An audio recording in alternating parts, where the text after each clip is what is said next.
Welcome back. ലിക്വിഡേഷനിലെ 4th video ആണിത്. So ഓർഡറിൽ തന്നെ കണ്ടിട്ട് വരാം, അപ്പം നിങ്ങൾക്ക് കൂടുതൽ മനസ്സിലാവും. അത്രയേ ഉള്ളൂ.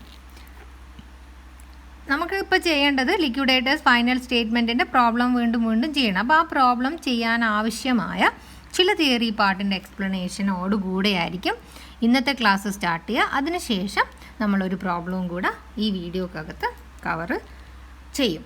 So let's see. Payment to preference share holder. Okay, നമുക്കറിയാം ലിക്വിഡേറ്റേഴ്സ് ദിസ് വൺ ഇങ്ങനെയാണ്. ഈ ഭാഗത്ത് റിസീറ്റ്, ഈ ഭാഗത്ത് നമ്മൾ പേയ്മെൻറ്റും എഴുതും. പേയ്മെൻറ്റ് ചെയ്യാൻ ഒരു ഓർഡർ ഉണ്ട്. ആ ഓർഡർ നമ്മൾ ഇന്നലെ പഠിച്ചപ്പോൾ നമുക്ക് മനസ്സിലായി അൺസെക്യൂർഡ് ക്രെഡിറ്റേഴ്സിനും കൂടെ കൊടുത്തിട്ട് പിന്നെയും സർപ്ലസ് ഉണ്ടെങ്കിൽ മാത്രം, പിന്നെയും കയ്യിൽ പൈസ ഉണ്ടെങ്കിൽ മാത്രം ആർക്ക് കൊടുത്താൽ മതി? പ്രിഫറൻസ് ഷെയർ ഹോൾഡറിനും ഇക്വിറ്റി ഷെയർ ഹോൾഡേഴ്സിനും കൊടുത്താൽ മതി. ഓക്കെ, സോ അത്രയും കൊടുത്തിട്ട്, അപ്പം നമ്മളെ കയ്യിൽ അൺസെക്യൂർഡ് ക്രെഡിറ്റേഴ്സിന് കൊടുത്തിട്ടും സർപ്ലസ് ഉണ്ടെങ്കിൽ നമ്മളത് ഷെയർ ഹോൾഡേഴ്സിന് ഡിസ്ട്രിബ്യൂട്ട് ചെയ്യണം. ഷെയർ ഹോൾഡേഴ്സിന് ഡിസ്ട്രിബ്യൂട്ട് ചെയ്യുമ്പം ആദ്യം നമ്മൾ പ്രിഫറൻസ് ഷെയർ ഹോൾഡറിന് കൊടുക്കണം. എന്നിട്ടും സർപ്ലസ് ഉണ്ടെങ്കിൽ ഇവർക്ക് പേ ചെയ്തു, എന്നിട്ടും നിങ്ങളുടെ കയ്യിൽ ബാക്കിയുണ്ടെങ്കിൽ മാത്രം ഇക്വിറ്റി ഷെയർ ഹോൾഡേഴ്സിന് കൊടുത്താൽ മതി. ഓക്കെ, അൺസെക്യൂർഡ് ക്രെഡിറ്റർ വരെ പേ ചെയ്യുന്നു, ഈ ഓർഡറിൽ നമ്മൾ പേയ്മെൻറ്റ് നടത്തുന്നു, എന്നിട്ടും കയ്യിൽ ബാക്കിയുണ്ടെങ്കിൽ ഷെയർ ഹോൾഡേഴ്സിന് കൊടുക്കുന്നു. ഷെയർ ഹോൾഡേഴ്സിന് കൊടുക്കുമ്പം ക്വസ്റ്റ്യനിൽ പ്രിഫറൻസ് ഷെയർ ഹോൾഡർ ഉണ്ടെങ്കിൽ ആദ്യം അവർക്ക് കൊടുക്കണം, എന്നിട്ടും ബാക്കിയുണ്ടെങ്കിൽ ഇക്വിറ്റി ഷെയർ ഹോൾഡറിന് കൊടുക്കണം. Okay, done. This is my point number 1. രണ്ടാമത്തെ point, arrear of dividend. Arrear of preference dividend. Preference ഷെയറിൻ്റെ ഡിവിഡൻഡ് ഏരിയർ ആകുന്നു. എന്താണ് അതിൻ്റെ മീനിങ് എന്ന് നോക്കാം. ഓക്കെ, 2018 കഴിഞ്ഞല്ലോ, 2020 അല്ലേ ഇത്, 21 ആണിത്. 2018 ഡിവിഡൻഡ് ഡിക്ലെയർ ചെയ്തു. പ്രിഫറൻസ് ഷെയറിന് ഡിവിഡൻഡ് ഡിക്ലെയർ ചെയ്തു. ഓക്കെ, മീറ്റിംഗ് ഒക്കെ വിളിച്ചിട്ട് പ്രിഫറൻസ് ഷെയർ ഹോൾഡറിന് ഡിവിഡൻഡ് തരാമെന്ന് പറഞ്ഞു. പക്ഷേ എങ്കിൽ പേ ചെയ്തില്ല. അങ്ങനെ ഇത് ഏരിയറായി. സോ ഇതിനെയാണ് ഏരിയർ ഓഫ് ഡിവിഡൻഡ് എന്ന് പറയാം.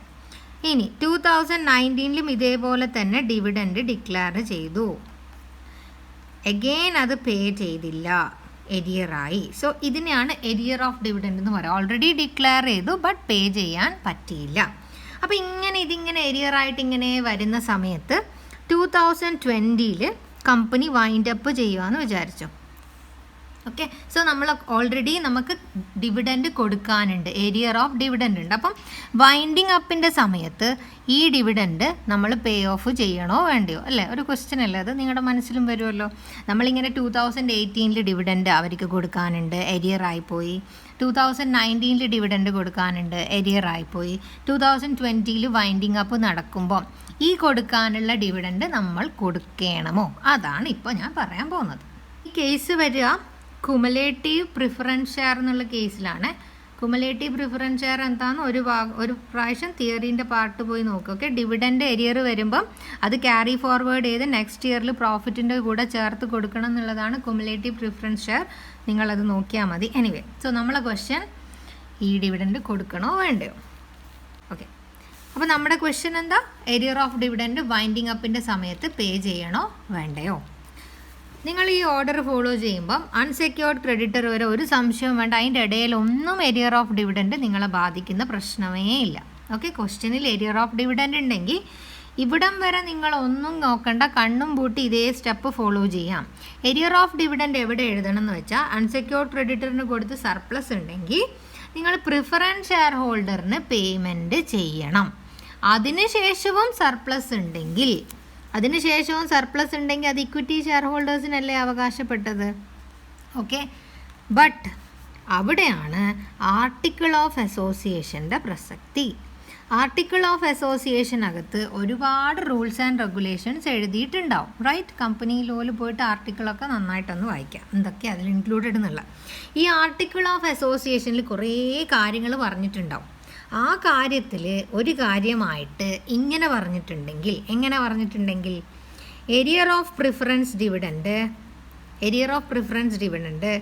ബൈൻഡിങ് അപ്പിൻ്റെ സമയത്ത് ഇക്വിറ്റി ഷെയർ ഹോൾഡേഴ്സിന് കൊടുക്കുന്നതിനേക്കാളും മുന്നേ കൊടുക്കണം എന്ന് പറയുന്ന ഒരു ക്ലോസ് ആർട്ടിക്കിളിൽ ഉണ്ടെങ്കിൽ, എന്താ ഞാൻ പറഞ്ഞത്, ആർട്ടിക്കിൾ ഓഫ് അസോസിയേഷനിൽ ഇങ്ങനെ എഴുതിയിട്ടുണ്ടെങ്കിൽ, എങ്ങനെ, arrear of dividend equity share ഹോൾഡേഴ്സിൻ്റെ പേയ്മെൻറ്റിന് മുന്നേ കൊടുക്കണം in the time of winding up എഴുതിയിട്ടുണ്ടെങ്കിൽ, നിങ്ങൾ പ്രിഫറൻസ് ഷെയർ ഹോൾഡേഴ്സിൻ്റെ പേയ്മെൻറ്റ് കൊടുത്ത ഉടനെ ഇക്വിറ്റി ഷെയർ ഹോൾഡേഴ്സിന് കൊടുക്കരുത്. ഏരിയർ ഓഫ് ഡിവിഡൻഡ് വേണം നിങ്ങൾ പേ ഓഫ് ചെയ്യാൻ. ഏരിയർ ഓഫ് പ്രിഫറൻസ് ഡിവിഡൻഡ് വേണം നിങ്ങൾ പേ ഓഫ് ചെയ്യാം. എന്നിട്ടും ബാക്കിയുണ്ടെങ്കിൽ മാത്രമേ ഇക്വിറ്റി ഷെയർ ഹോൾഡേഴ്സിന് കൊടുക്കേണ്ടതുള്ളൂ. ആര് പറഞ്ഞിട്ടുണ്ടെങ്കിൽ, ആർട്ടിക്കിൾ ഓഫ് അസോസിയേഷൻ പറയുകയാണെങ്കിൽ, ആർട്ടിക്കിൾ ഓഫ് അസോസിയേഷനിൽ ഇങ്ങനെ ഒരു ക്ലോസ് ഉണ്ട് എന്ന് ക്വസ്റ്റ്യനിൽ തരുകയാണെങ്കിൽ, ഓക്കെ, ആർട്ടിക്കിൾ ഓഫ് അസോസിയേഷനിൽ എന്തെഴുതിയിട്ടുണ്ടാവുമെന്ന് പറയാം, in the event of winding അപ്പിൻ്റെ സമയത്ത് equity share holders are entitled for their arrear of dividend in prior to equity share holders payment. Equity share ഹോൾഡേഴ്സിൻ്റെ പേയ്മെൻറ്റിന് മുന്നേ പ്രിഫറൻസ് ഡിവിഡൻറ്റിൻ്റെ ഏരിയർ കൊടുക്കണം എന്നൊരു ക്ലോസ് ആർട്ടിക്കിളിൽ ഉണ്ടെങ്കിൽ, പ്രിഫറൻസ് ഷെയർ ഹോൾഡറിൻ്റെ പേയ്മെൻറ്റ് കൊടുത്തിട്ടും കയ്യിൽ പൈസ ബാക്കിയുണ്ടെങ്കിൽ ഏരിയർ ഓഫ് ഡിവിഡൻറ്റ് കൊടുക്കണം. ഇനി ആർട്ടിക്കിൾ ഓഫ് അസോസിയേഷനിൽ ഇങ്ങനെയൊന്നും പറയുന്നില്ലെങ്കിൽ, പ്രിഫറൻസ് ഷെയർ അൺസെക്യൂർഡ് ക്രെഡിറ്റർ കഴിഞ്ഞ് പ്രിഫറൻസ് ഷെയർ ഹോൾഡർ കഴിഞ്ഞ് ഇക്വിറ്റി ഷെയർ ഹോൾഡേഴ്സിനും കൊടുത്തിട്ട് പിന്നെയും ബാക്കിയുണ്ടെങ്കിൽ മാത്രം ഏരിയർ ഓഫ് പ്രിഫറൻസ് ഡിവിഡൻറ്റ് കൊടുത്താൽ മതി. സോ ആർട്ടിക്കിളിലുണ്ടോ ആർട്ടിക്കിൾ ഇല്ലയോ നോക്കുക. ഉണ്ടെങ്കിൽ പ്രിഫറൻസ് ഷെയർ ഹോൾഡർ കഴിഞ്ഞ ഉടനെ ഏരിയർ ഓഫ് ഡിവിഡൻറ്റ് പേ ചെയ്യണം. എന്നിട്ട് ഇക്വിറ്റി ഷെയർ ഹോൾഡേഴ്സ് പൈസ ഉണ്ടെങ്കിൽ മാത്രം. അതേപോലെ ഇങ്ങനെ ആർട്ടിക്കിളിലൊന്നും പറയുന്നില്ലെങ്കിൽ പ്രിഫറൻസ് ഷെയർ ഹോൾഡറിന് കൊടുത്ത് ബാക്കിയുണ്ട് ഇക്വിറ്റി ഷെയർ ഹോൾഡറിനും കൊടുത്തിട്ട് മാത്രമേ ഏരിയർ ഓഫ് ഡിവിഡൻറ്റ് പേ ചെയ്യേണ്ട കാര്യമുള്ളൂ. ഇതാണ് ഈ ഒരു പാരഗ്രാഫിനകത്ത് എഴുതിയിരിക്കുന്നത്. Now next point is payment to equity share holders. പകുതി വരെ ഞാൻ എക്സ്പ്ലെയിൻ ചെയ്യും. ബാക്കി വരുന്ന പകുതി ഈ ക്വസ്റ്റ്യൻ ഉണ്ട് നിങ്ങൾക്ക്. ഇത് ഈ ഒരു പോയിന്റിന് റിലേറ്റ് ചെയ്തിട്ടുള്ളൊരു പ്രോബ്ലം വരുന്നുണ്ട് ഇല്ലുസ്ട്രേഷനിൽ. അത് പറയുമ്പോൾ വന്നിട്ട് ഈ തിയറി പറഞ്ഞു തരാം. Okay, that will be better. Any amount payment to equity share holders, any amount left after paying to preference share ഹോൾഡറിന് കൊടുത്തു കഴിഞ്ഞിട്ട് ബാക്കി വല്ലതും ഉണ്ടെങ്കിൽ will be distributed to equity share holders. Equity share ഹോൾഡേഴ്സിന് കൊടുക്കണം. ഇനി എന്നിട്ടും ബാക്കിയുണ്ടെങ്കിൽ, if the shares are participating preference share, okay, participating preference share ആണെങ്കിൽ, see I will tell you, ക്വസ്റ്റ്യനിൽ തന്നിരിക്കുന്ന preference share participating preference share ആണെങ്കിൽ, പാർട്ടിസിപ്പേറ്റിംഗ് പ്രിഫറൻസ് ഷെയർ എന്ന് പറഞ്ഞാൽ എല്ലാ ബാധ്യതകളും കഴിഞ്ഞ് പിന്നെയും എന്തെങ്കിലും സർപ്ലസ് ഉണ്ടെങ്കിൽ അത് ശരിക്കും അവകാശപ്പെട്ടത് ഇക്വിറ്റി ഷെയർ ഹോൾഡറിനാണ്. Okay, but participating preference share holder ആണെങ്കിൽ ഈ സർപ്ലസിൽ ഇവർക്കും കൂടെ ഷെയർ ഉണ്ടാവും. അങ്ങനെയുള്ള പ്രിഫറൻസ് ഷെയറിനെയാണ് നമ്മൾ പാർട്ടിസിപ്പേറ്റിംഗ് പ്രിഫറൻസ് ഷെയർ എന്ന് പറയാം. ഓക്കെ, എല്ലാ പേയ്മെൻറ്റും എല്ലാ പേ ഓഫും കഴിഞ്ഞിട്ടും ബാക്കിയുണ്ടെങ്കിൽ എന്തെങ്കിലും ഉണ്ടെങ്കിൽ അത് ശരിക്കും അവകാശപ്പെട്ടത് ഇക്വിറ്റി ഷെയർ ഹോൾഡേഴ്സിനാണ്. ബട്ട് ഈ ഒരു type of preference share holders ആണെങ്കിൽ, പാർട്ടിസിപ്പേറ്റിംഗ് പ്രിഫറൻസ് ഷെയർ ഹോൾഡർ ആണെങ്കിൽ എല്ലാം കൊടുത്തു കഴിഞ്ഞിട്ട് വരുന്ന പൈസയിൽ അവർക്കും അവകാശം ഉണ്ടാവും. ഓക്കെ, സോ നമ്മുടെ ഓർഡർ ഓഫ് പേയ്മെൻറ്റ് എങ്ങനെയാണോ ഒന്ന് ആലോചിച്ച് പറഞ്ഞേ. Legal expense, cost of liquidation, remuneration ഒക്കെ കൊടുത്ത് ഡിബെഞ്ചർ ഹോൾഡറിന് കൊടുത്തു, പ്രിഫറൻഷ്യൽ ക്രെഡിറ്റർ കൊടുത്തു, അൺസെക്യൂർഡ് ക്രെഡിറ്റർ കൊടുത്തു, പ്രിഫറൻസ് ഷെയർ ഹോൾഡർ കൊടുത്തു, ഇക്വിറ്റി ഷെയർ ഹോൾഡർ കൊടുത്തിട്ടും വരുന്ന സർപ്ലസ് ഉണ്ടെങ്കിൽ, എല്ലാ പേയ്മെൻറ്റിന് ശേഷം വരുന്ന സർപ്ലസ് ഉണ്ടെങ്കിൽ അത് ശരിക്കും ഇക്വിറ്റി ഷെയർ ഹോൾഡേഴ്സിനാണ്. ബട്ട് പാർട്ടിസിപ്പേറ്റിംഗ് പ്രിഫറൻസ് ഷെയർ ആണെങ്കിൽ ഈ ബാക്കി വരുന്ന സർപ്ലസ്, സോ ഫോർ എക്സാമ്പിൾ 10,000 ആണെങ്കിൽ ഇതിന് നമ്മൾ ഇതിൻ്റെ റേഷ്യോ എടുത്തിട്ട് ഇവർക്ക് രണ്ടുപേർക്കും വീതിച്ച് കൊടുക്കണം.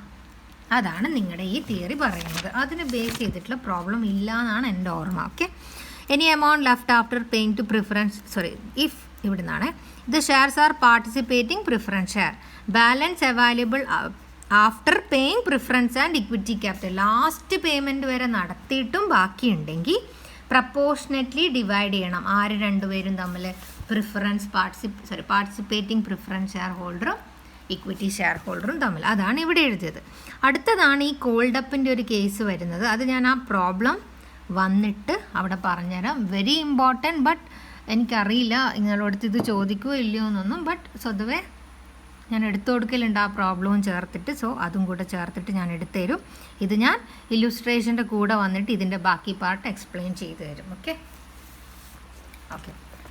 എക്സാമ്പിൾ നമ്പർ 3 നമ്മൾ ലാസ്റ്റ് ക്ലാസ്സിൽ ഓൾറെഡി ചെയ്തു. ലിസ്റ്റ് ഓഫ് കോൺട്രിബ്യൂട്ടറീസ് നന്നായിട്ട് പഠിക്കുക, എന്താ സംഭവം എന്ന്. തിയറി പാർട്ടാണ്. അടുത്തത് ഈ കോൾസ് ഇൻ എരിയറും കോൾസ് ഇൻ അഡ്വാൻസിൻ്റെയും തിയറി പാർട്ടും കൂടെ എക്സ്പ്ലെയിൻ ചെയ്യാം. കോൾസ് ഇൻ എരിയർ ആണെങ്കിൽ വൈൻഡിങ് അപ്പിന് മുന്നേ ഉള്ള കോൾസ് ഇൻ എരിയർ ആണെങ്കിൽ അതെങ്ങനെ മനസ്സിലാവുക? വൈൻഡിങ് അപ്പിന് മുന്നേ ഉള്ള കോൾസ് ഇൻ എരിയർ നമ്മൾ ക്വസ്റ്റ്യനിൽ ബാലൻസ് ഷീറ്റിനകത്ത് കോൾസ് ഇൻ എരിയർ തരികയാണെങ്കിൽ അത് നമ്മൾ എന്താ വിചാരിക്കുകയെന്ന് വെച്ചാൽ ആ എരിയർ ലിക്വിഡേറ്റേഴ്സ് ആരാണോ എരിയർ ഉണ്ടാക്കിയ ഷെയർ ഹോൾഡർ അയാളടുത്തു നിന്ന് ക്യാഷ് കളക്ട് ചെയ്തിട്ടുണ്ടാവുന്ന ഉള്ള അസംഷനിൽ നമ്മൾ കോൾസ് ഇൻ എരിയർ ഇവിടെ കാണിക്കുന്നു. അതായത് റിസീറ്റ്. കോൾസ് ഇൻ എരിയർ എന്ന് പറഞ്ഞാൽ എന്താ? നമ്മൾ കമ്പനി കോൾ ചെയ്തു, ബട്ട് ഏതോ ഷെയർ ഹോൾഡർ ഡിഫോൾട്ട് ചെയ്തു, എരിയർ ആക്കി, കോൾസിൻ്റെ പൈസ അടച്ചില്ല. സോ നമ്മൾ വിശ്വസിക്കും ആ സമയത്ത് ലിക്വിഡേറ്റർ എന്ത് ചെയ്തിട്ടുണ്ടാവും, ഇത് കളക്ട് ചെയ്തിട്ടുണ്ടാവും എന്ന് വിചാരിച്ചിട്ട് നമ്മളിവിടെ ആ 2000 റിസീറ്റിൽ കാണിക്കുന്നു. ഇനി കോൾസ് ഇൻ അഡ്വാൻസിൻ്റെ കേസ് എന്ന് പറഞ്ഞാൽ കമ്പനി വിളിച്ചിട്ടില്ല, കമ്പനി അങ്ങനെ ഒരു കോൾ അടക്കാൻ പറഞ്ഞിട്ടില്ല, ബട്ട് ചില ആൾക്കാർ മുന്നേ അടക്കും. അങ്ങനെയുള്ള കേസിൽ കോൾസ് ഇൻ അഡ്വാൻസ് വരുന്ന കേസിൽ ഓർഡർ ഓഫ് പേയ്മെൻറ്റിനകത്ത് ശ്രദ്ധിക്കണേ, ഓർഡർ ഓഫ് പേയ്മെൻറ്റ് വരുന്ന അടുത്ത് ഈ അൺസെക്യൂർഡ് ക്രെഡിറ്റർ കഴിഞ്ഞ ഉടനെ കോൾസ് ഇൻ അഡ്വാൻസ് തിരിച്ചു കൊടുക്കണം.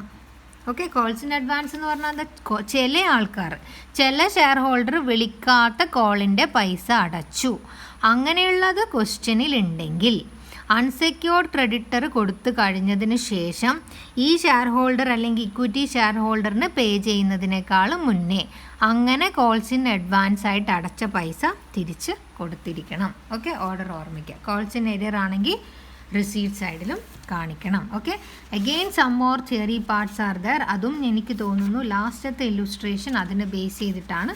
സോ അത് ഞാൻ അവിടെ സംസാരിക്കാം. Okay, now your example number 4.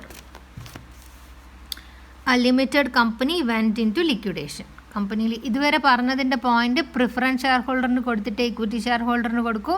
Arrear of dividend ഉണ്ടെങ്കിൽ ആർട്ടിക്കിൾ എന്തെങ്കിലും പറയുന്നുണ്ട്, ഇക്വിറ്റി ഷെയർ ഹോൾഡറിന് കൊടുക്കുന്നതിന് മുന്നേ കൊടുക്കണമെന്ന് പറയുന്നുണ്ടെങ്കിൽ പ്രിഫറൻസ് ഷെയർ ഹോൾഡറിന് പേയ്മെൻറ്റ് നടത്തിയ ഉടനെ എരിയർ ഓഫ് പ്രിഫറൻസ് ഡിവിഡൻഡ് കൊടുക്കണം. എന്നിട്ടും ബാക്കിയുണ്ടെങ്കിൽ ഇക്വിറ്റി ഷെയർ ഹോൾഡറിന് കൊടുക്കാം.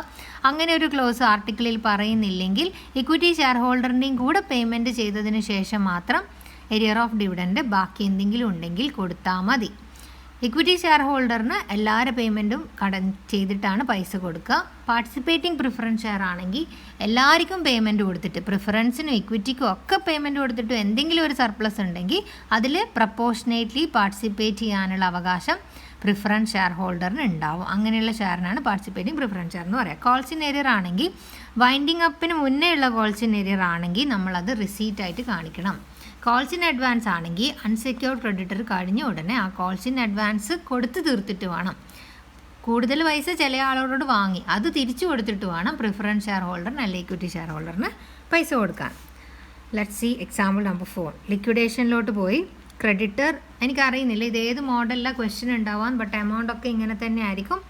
ഫൈനൽ അക്കൗണ്ട്സിൻ്റെ ഫോമാറ്റും കാര്യമൊക്കെ ഞാൻ നിങ്ങളെ പഠിപ്പിച്ചതാണ്. സോ നിങ്ങൾ അതാണെങ്കിൽ അത് ഫോളോ ചെയ്യുക. ഇത് എന്ത് മോഡലിലാണ് ഇത് കൊടുത്തതെന്ന് എനിക്ക് മനസ്സിലായിട്ടില്ല. ട്രേഡ് ക്രെഡിറ്റർ ഉണ്ട്, ബാങ്ക് ഓവർ ഡ്രാഫ്റ്റ് ഉണ്ട്. ഓക്കെ, trade creditor, bank overdraft. ക്യാപിറ്റലിൽ preference share holder with prior rights എന്നാണ് പറയുന്നത്. അതായത് ഇക്വിറ്റി ഷെയർ ഹോൾഡറിന് മുന്നേ അവർക്ക് കൊടുത്തോ. ദെൻ ഓർഡിനറി ഷെയർ എന്ന് പറഞ്ഞാൽ ഇക്വിറ്റി ഷെയർ ഇവിടെയുണ്ട്. 10 രൂപയുടെ 7 മാത്രമാണ് കോൾഡ് അപ്പ്, 10 rupee 9 മാത്രമാണ് called up. That is 90,000. 1,10,000 share of ₹10 each. അപ്പോൾ 1 lakh ആണ് ക്യാപിറ്റൽ ശരിക്കും, ബട്ട് ഇവിടെ 9 രൂപയെ വിളിച്ചിട്ടുള്ളൂ. അപ്പോൾ എത്രയായിരിക്കും ക്യാപിറ്റൽ? 90,000. സോ പ്രിഫറൻസ് ഷെയറിൻ്റെ എമൗണ്ട് ഇവിടെയും കൊടുത്തിട്ടുണ്ട്, ഇക്വിറ്റി ഷെയർ ഹോൾഡറിൻ്റെ എമൗണ്ട് ഇവിടെയും കൊടുത്തിട്ടുണ്ട്. ആൻഡ് കോൾസ് ഇൻ എരിയർ ഉണ്ട് 2000. സോ ഇതിൽ നിന്ന് ഇത് മൈനസ് ചെയ്തിട്ട് ബാക്കി വരുന്ന 88,000 ആണ് ഇവിടെ കാണിച്ചിരിക്കുന്നത്. സോ കോൾസ് ഇൻ എരിയറും ഉണ്ട്. Then cash received in anticipation of calls. Calls received in anticipation, call വിളിക്കുന്ന കരുതി ക്യാഷ് കൊടുത്തു, അതിനെയാണ് കോൾസ് ഇൻ അഡ്വാൻസ് എന്ന് വിളിക്കുക കേട്ടോ. കോള് വിളിക്കും എന്നുള്ള പ്രതീക്ഷയിൽ ആദ്യം അങ്ങോട്ട് കൊടുത്തു. So that is calls in advance. അത് പ്രിഫറൻസ് ഷെയറിനും ഉണ്ട്, ഇക്വിറ്റി ഷെയറിനും ഉണ്ട്. ഓക്കെ, നൗ അസറ്റിന് റിയലൈസ് ചെയ്തിട്ട് മൊത്തത്തിൽ കിട്ടിയ പൈസ ഇവിടെ എഴുതി തന്നിട്ടുണ്ട്. 1 by 1 കൊടുത്തിട്ടില്ല. അസറ്റിൻ്റെ ഡീറ്റെയിൽസ് ഈ ക്വസ്റ്റ്യനിലില്ല. അപ്പോൾ അസറ്റ് റിയലൈസ് ചെയ്തു എന്ന് പറഞ്ഞിട്ട് ഇവിടെ കാണിച്ചാൽ മതി. എത്ര പൈസ നമുക്ക് അസറ്റ് വിറ്റ് കിട്ടിയിട്ടുണ്ട്? 2 ലക്ഷം. Expense on liquidation amount to 2000. So ലിക്വിഡേഷൻ്റെ എക്സ്പെൻസും ലിക്വിഡേറ്റേഴ്സ് റെമ്യൂണറേഷനും നമുക്ക് തന്നിട്ടുണ്ട്. സോ അത് രണ്ടും വേണം ആദ്യം കാണിക്കാൻ. അത് രണ്ടുമാണ് ഇവിടെ ആദ്യം കാണിച്ചിരിക്കുന്നത്. സോ നമ്മൾ ഏതൊക്കെ എഴുതി? ഈ ഒരു സംഭവം എഴുതി, അസറ്റ് റിയലൈസ് ചെയ്ത് കിട്ടിയ എഴുതി, ലിക്വിഡേറ്റേഴ്സ് റെമ്യൂണറേഷൻ എഴുതി, ലിക്വിഡേറ്റേഴ്സ് എക്സ്പെൻസ് എഴുതി. ഓക്കെ, ഇനി റിസീറ്റ് സൈഡിൽ ഇനി എന്തെങ്കിലും ഐറ്റം ഉണ്ടോ നോക്കുമ്പോൾ കോൾസ് ഇൻ എരിയർ ഉണ്ട്. 2000 രൂപയുടെ ആൾക്കാർ കോൾ അടച്ചിട്ടില്ല. അപ്പോൾ ലിക്വിഡേറ്റേഴ്സ് അവരെ തേടി പിടിച്ച് പോയിട്ട് ആ കോൾ അടപ്പിച്ചിട്ടുണ്ടാവും. ആ രീതിയിൽ നമുക്ക് റിസീറ്റ് ക്യാഷ് വന്നിട്ടുണ്ടാവും. അതുകൊണ്ടാണ് കോൾസ് ഇൻ എരിയർ ഇവിടെ കാണിച്ചിരിക്കുന്നത്. ഓക്കെ, എരിയർ എന്ന് പറഞ്ഞാൽ അടക്കാത്തതാണ്. സോ ആ ഒരു ഷെയർ ഹോൾഡർ അടച്ചിട്ടില്ല. അപ്പോൾ ലിക്വിഡേഷൻ്റെ സമയം വന്നപ്പോൾ ലിക്വിഡേറ്റർ ലീഗൽ നോട്ടീസൊക്കെ അയച്ചിട്ടുണ്ടോ, അവരുടെ അടുത്ത് അടക്കാൻ പറഞ്ഞിട്ടുണ്ടോ. സോ കോർട്ട് പ്രൊസീഡിങ്സ് ഒക്കെ പേടിച്ചിട്ട് ജയിലിൽ പോകുന്നൊക്കെ പേടിച്ചിട്ട് അയാൾ എന്ത് ചെയ്തിട്ടുണ്ടാവും? വന്ന് അടച്ചിട്ടുണ്ടാവും. സോ ദാറ്റ് ഇസ് ദ ഈ ഒരു 2000 ഇവിടെ എഴുതിയതിൻ്റെ ലോജിക്കാണ് പറഞ്ഞു തന്നത്. ഓക്കെ, നൗ ഇത്രയും ആയി. ഇനി പേയ്മെൻറ്റ് നടത്തണം. പേയ്മെൻറ്റ് നടത്താനുള്ള ഓർഡർ ഇത് 2 കഴിഞ്ഞ് കഴിഞ്ഞാൽ പിന്നെ വരേണ്ടത് ഡിബെഞ്ചർ ഹോൾഡർ വിത്ത് ഫ്ലോട്ടിംഗ് റൈറ്റ് ആണ്. അത് ഇതിനകത്ത് കാണാനേ ഇല്ല. പിന്നെ വരേണ്ടത് പ്രിഫറൻഷ്യൽ ക്രെഡിറ്ററാണ്. അങ്ങനെ ഒരു ഐറ്റമേ കാണാനില്ല. പിന്നെ വരേണ്ടത് നമ്മുടെ അൺസെക്യൂർഡ് ക്രെഡിറ്റേഴ്സ് ആണ്. അതിലിവിടെ 2 സാധനങ്ങൾ കാണാം. അൺസെക്യൂർഡ്, നേരത്തേതിൽ ബാങ്ക് ഓവർ ഡ്രാഫ്റ്റ് സെക്യൂർഡ് ആയിരുന്നു ഏതോ ഒരു അസറ്റിൻ്റെ മുകളിൽ. ഇവിടെ അങ്ങനെ ഒരു കേസൊന്നുമില്ല. ചില കുട്ടികൾ ചോദിക്കും, അയ്യോ നേരത്തെ ബാങ്ക് ഓവർ ഡ്രാഫ്റ്റ് വേറെ എങ്ങനെയോ എടുത്തില്ലെന്നോ. നേരത്തെ ബാങ്ക് ഓവർ ഡ്രാഫ്റ്റ് എടുത്തിരിക്കുന്നതിൻ്റെ റീസൺ അത് സെക്യൂർഡ് ആയിരുന്നു. അതിനേതോ അസറ്റ് പ്ലഡ്ജൊക്കെ ചെയ്തിട്ടുണ്ടായിരുന്നു. അതിനൊരു ചാർജ് ഉണ്ടായിരുന്നു. അതുകൊണ്ടാണ് അങ്ങനെ ചെയ്തത്. ഓക്കെ, സോ ഇത് രണ്ടും നമ്മൾ അൺസെക്യൂർഡ് ക്രെഡിറ്ററാണ്. സോ ഈ അൺസെക്യൂർഡ് ക്രെഡിറ്ററിനും നമ്മൾ പേ ചെയ്തു. എപ്പോഴും ഇവിടെ എമൗണ്ട് ബാക്കിയുണ്ടോയെന്ന് ഒരു കണ്ണ് എപ്പോഴും വേണം. ഇവിടെ 2,20,000 രൂപയാണ് നമുക്ക് ക്യാഷ് ആയിട്ടുള്ളത്. അതിൽ നിന്ന് ഇതൊക്കെ കൊടുത്ത് ഇതും കൊടുത്തു കഴിഞ്ഞാൽ ബാക്കി വല്ലതും ഉണ്ടോ എന്ന് എപ്പോഴും നമ്മൾ മനസ്സിൽ തിങ്ക് ചെയ്തുകൊണ്ടിരിക്കണം. ഓക്കെ, സോ ഉണ്ട്. അതിനുശേഷം കോൾസ് ഇൻ അഡ്വാൻസ് ഉണ്ടെങ്കിൽ അത് കൊടുത്തതിന് ശേഷം മാത്രമേ പ്രിഫറൻസ് ഷെയർ ഹോൾഡറിന് ഇക്വിറ്റി ഷെയർ ഹോൾഡറിന് കൊടുക്കാൻ പാടുള്ളൂ. കോൾസ് ഇൻ അഡ്വാൻസ് ഉണ്ട്, പ്രിഫറൻസിനും ഉണ്ട്, ഇക്വിറ്റിക്കും ഉണ്ട്. സോ രണ്ടിനും തിരിച്ചു കൊടുക്കണം. അവിടെ അങ്ങനെ ബൈഫർക്കേഷൻ ഒന്നുമില്ല. പ്രിഫറൻസ് ഷെയറിൻ്റെ കോൾസ് ഇൻ അഡ്വാൻസ് നോ, അതിന് രണ്ടിനും ഒരേ ഇമ്പോർട്ടൻസ് കൊടുക്കുക. കോൾസ് ഇൻ അഡ്വാൻസ് 28,000 എന്ന് ഇവിടെ എഴുതാം.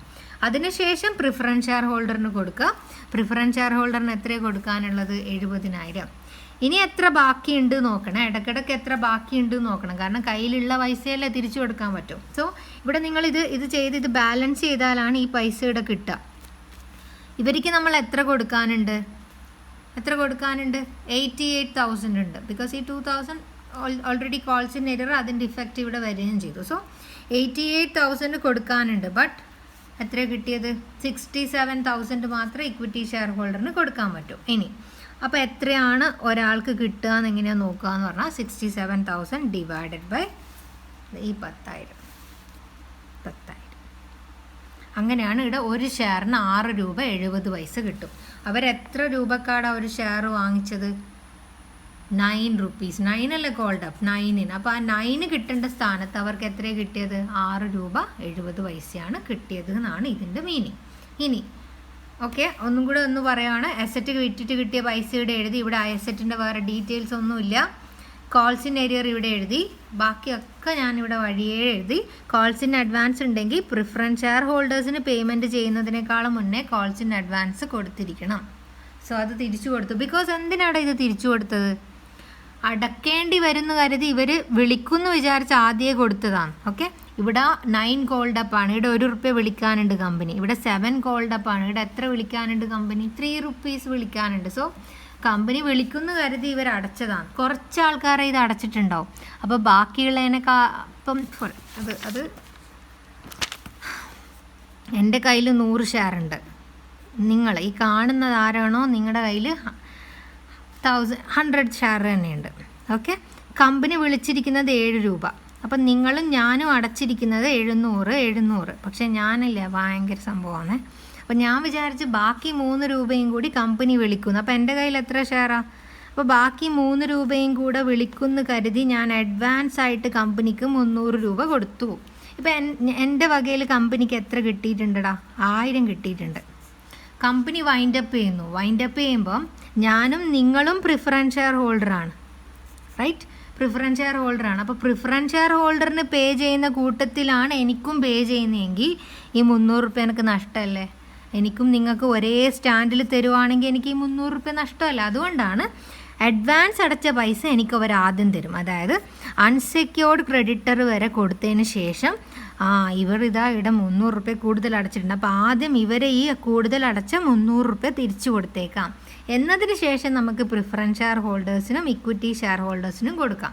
അപ്പോൾ ഇവിടെ എനിക്ക് എത്ര പൈസ തിരിച്ചു കിട്ടും? കോൾസ് ഇൻ അഡ്വാൻസിൽ 300. അതായത് ഈ ഒരു എൻട്രി പാസ് ചെയ്യുമ്പം എനിക്കിവിടെ 300 രൂപ കിട്ടും.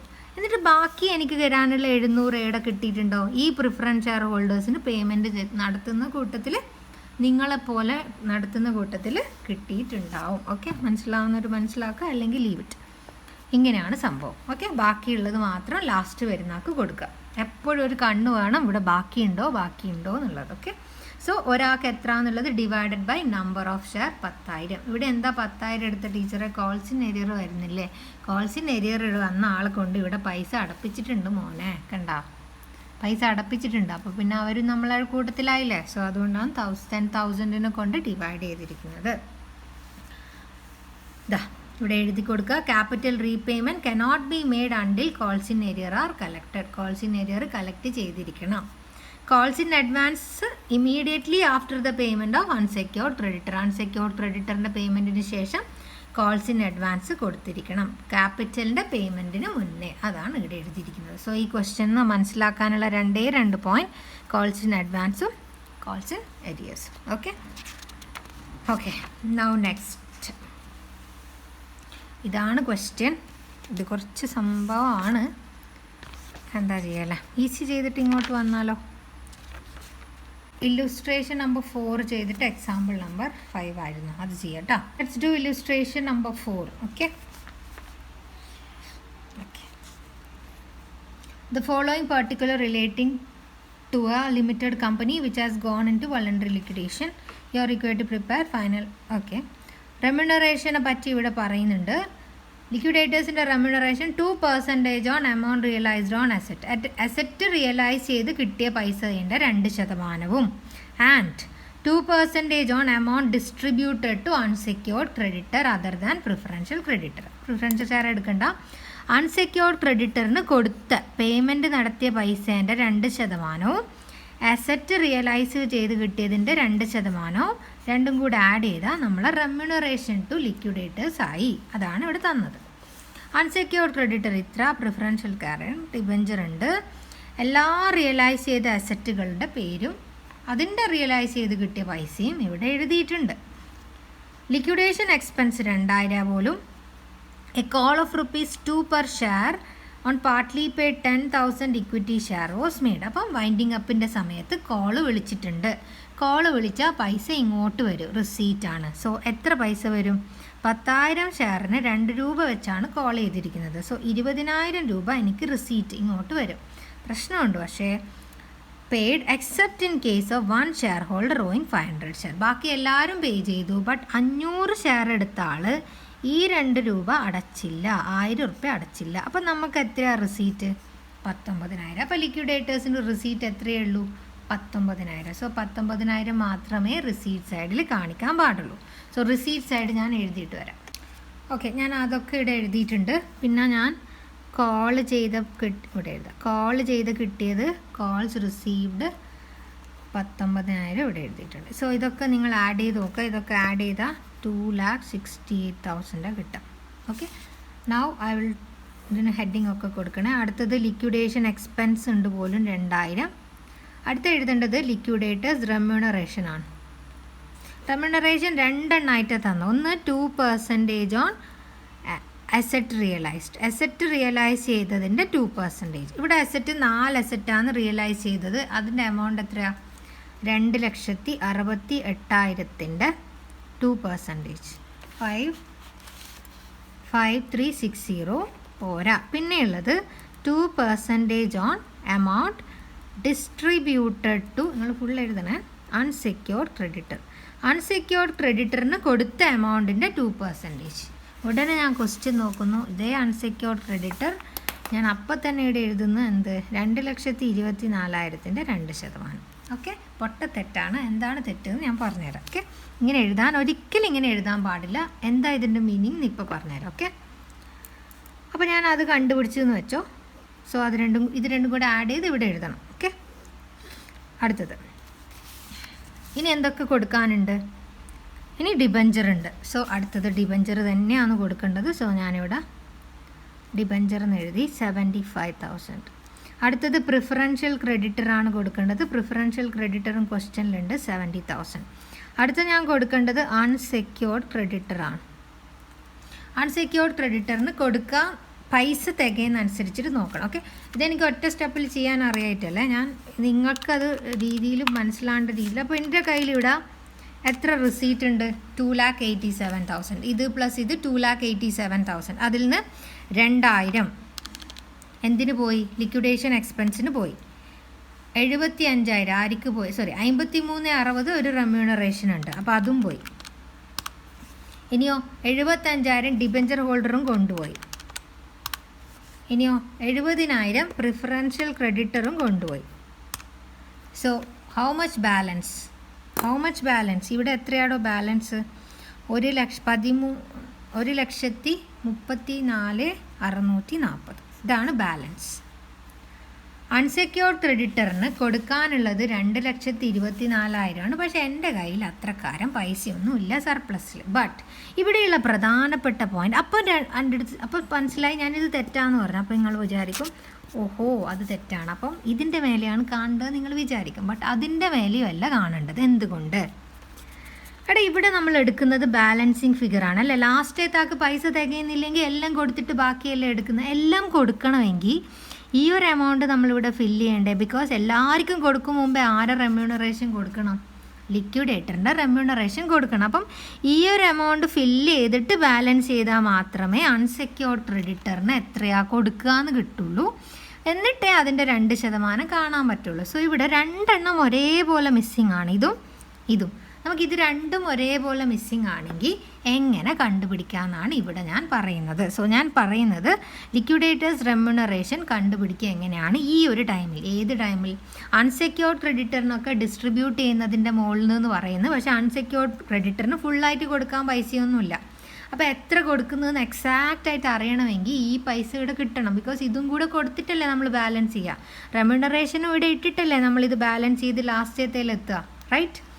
ഈ ക്വസ്റ്റ്യനിൽ ഒരു ഷെയർ ഹോൾഡറും ഒന്നുമില്ല. ലാസ്റ്റത്തെ പേയ്മെൻറ്റ് അൺസെക്യൂർഡ് ക്രെഡിറ്ററാണ്. അപ്പോൾ ഇങ്ങനെയുള്ള കേസിൽ എങ്ങനെയാണ് റെമ്യൂണറേഷൻ കണ്ടുപിടിക്കാൻ നോക്കാം. വെരി സിമ്പിളാണ്, ഞെട്ടൊന്നും വേണ്ട. ഇത് ഈ സൈഡ് നമുക്ക് എത്രയാണ് ഇവിടെ കിട്ടി കൂട്ടിയിട്ട്? 2,87,000 അല്ലേ. 2,87,000. ഇതൊക്കെ ഞാനിവിടെ എഴുതുവാണ്. ഞാൻ എഴുതുന്നു നോക്കിക്കോളാം സ്റ്റെപ്പ്.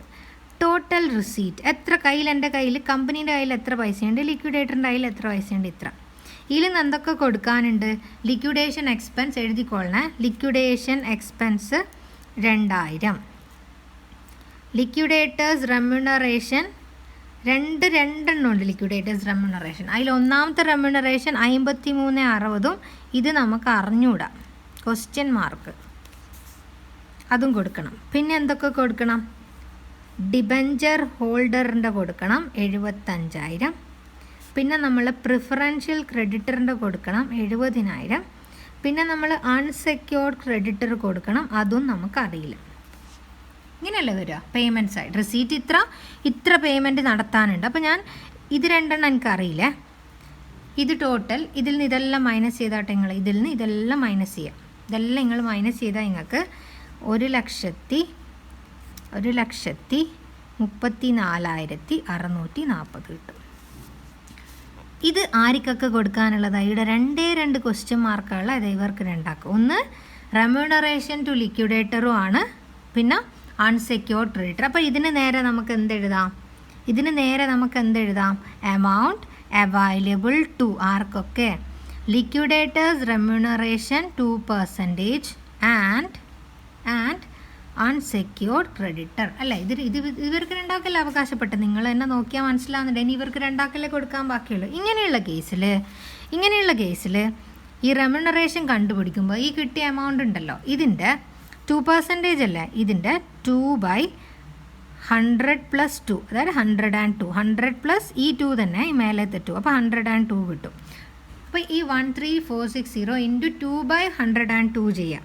അപ്പോൾ നമുക്ക് കിട്ടും 2640. അതായിരിക്കും ഇവിടെ വരുന്ന എമൗണ്ട്. അതായത് ലിക്വിഡേറ്റേഴ്സ് റെമ്യൂണറേഷൻ 2% എന്നുള്ളതില്ല, അൺസെക്യൂർഡ് ക്രെഡിറ്ററിനെ ഡിസ്ട്രിബ്യൂട്ട് ചെയ്യുന്നതിൻ്റെ 2% എന്ന് പറയുന്നത് നമുക്ക് 2640 ആയിരിക്കും കിട്ടുക. ഇങ്ങനെ കണ്ടുപിടിച്ചത് ഇതായി വഴി നോക്കുക. ഓക്കെ, ഇതിൻ്റെ ടെക്സ്റ്റ് ബുക്കിലെ സൊല്യൂഷൻ്റെ സ്ക്രീൻഷോട്ട് വേണ്ടവർക്ക് അതെടുക്കാം. ഇനി ഇത് നിങ്ങൾ ബാലൻസ് ചെയ്യുക, ഒന്നുകൂടെ ബാലൻസ് ചെയ്താൽ നമുക്ക് അൺസെക്യൂർഡ് ക്രെഡിറ്ററിന് ഇത് കുറച്ച് താഴോട്ട് എഴുതാം. ഇവിടെ നമുക്ക് 1,32,000 കിട്ടും. ഇതാണ് അൺസെക്യൂർഡ് ക്രെഡിറ്ററിന് അവൈലബിൾ ഉള്ള ബാലൻസ്. ഇനി നിങ്ങൾ ഈ 1,32,000-ൻ്റെ 2% കണ്ടുനോക്കിയിട്ട് ഇതിവിടെ എന്താ പറയുന്നത്, 2% on amount distributed to unsecured ക്രെഡിറ്ററിന് എത്രയാണ് കൊടുത്തിരിക്കുന്നത്, 1,32,000. അതിൻ്റെ 2% കണ്ടാൽ നിങ്ങൾക്ക് അതേ പൈസ കിട്ടും. ഇതാണ് നോക്കോ, 1,32,000-ൻ്റെ 2 കണ്ട 2640. സോ നമുക്ക് പക്ഷേ ആദ്യം ഈ എമൗണ്ട് അറിയാത്തതുകൊണ്ട് ഈ രീതിയിൽ വേണം കണ്ടുപിടിക്കാൻ. Okay, this is the solution, this is the question. ഇതാണ് solution. Okay, now next illustration number 5 ആയിരുന്നു ചെയ്യേണ്ടത്. Illustration number 5 example number 3 same ആണ്. Now illustration number 6. ഈ മറ്റേ നമ്മൾ പറഞ്ഞ ഇല്ലുസ്ട്രേഷൻ നമ്പർ 4 മനസ്സിലായിട്ടുണ്ടെങ്കിൽ ഒരു ലൈക്ക് ആൻഡ് കമൻറ്റ് ചെയ്താൽ വളരെ സന്തോഷം. ഇല്ലുസ്ട്രേഷൻ നമ്പർ 6 നമ്മളിപ്പോൾ ചെയ്ത കണക്കാണ്, calls in arrear and calls in advance. Now balances illustration number 7, illustration number 8 and example number 5 next വീഡിയോയിൽ ചെയ്യും. നെക്സ്റ്റ് വീഡിയോയിൽ എക്സാമ്പിൾ നമ്പർ 5 ഉണ്ട്. പിന്നെ ഒരു വീഡിയോക്കകത്ത് ലിക്വിഡേറ്റേഴ്സ് റെമ്യൂണറേഷൻ്റെ കാൽക്കുലേഷനും ഞാൻ പറയും. ഇപ്പോൾ ഈ പ്രോബ്ലത്തിന് ഞാൻ ചെറുങ്ങനെ ഒന്ന് എക്സ്പ്ലെയിൻ ചെയ്തു തന്നില്ല, ബട്ട് നമ്മളിനി നെക്സ്റ്റ് വീഡിയോയിൽ അത് കവർ ചെയ്യും. ഇന്നലെ രാവിലെ ഞാൻ തീർക്കണം എന്ന് വിചാരിച്ചാൽ, ബട്ട് എനിക്ക് പറ്റിയില്ല. എനിക്ക് പേഴ്സണലി ഒരുപാട് തിരക്കിലായി പോകുന്നു, അതുകൊണ്ടാണ് കേട്ടോ. സോ എനിവേ ഞാൻ എന്തായാലും പെട്ടെന്ന് തീർത്തുതരാൻ ട്രൈ ചെയ്യാം. ഓക്കെ, ആകെ 3-4 പേരെ കാണുന്നതെന്ന് തോന്നുന്നു. Anyway whatever it is, കാണുന്നവർ മനസ്സിലായിട്ടുണ്ടെങ്കിൽ ഒരു ലൈക്ക് ആൻഡ് കമൻറ്റ് ചെയ്താൽ വളരെ സന്തോഷം. So thank you so much. See you in the next video.